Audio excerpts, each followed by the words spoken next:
पहाटे उगवणारा सूर्य त्या दिवशी ढगाळ लपला होता. जणू त्याला घोडखिंडीत फाकणाऱ्या मावळ्यांच्या पराक्रमाच्या तेजाचं दर्शन घ्यायचं होतं.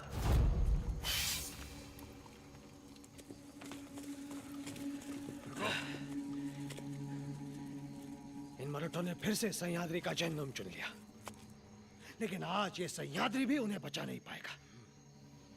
फजल खान, रस्म जमान, हम यहाँ पर टुकड़ियां बनाएंगे. उन्हें अंदाजा भी नहीं होगा हम कैसे हमला करेंगे. वो तो मुट्ठी भर होंगे.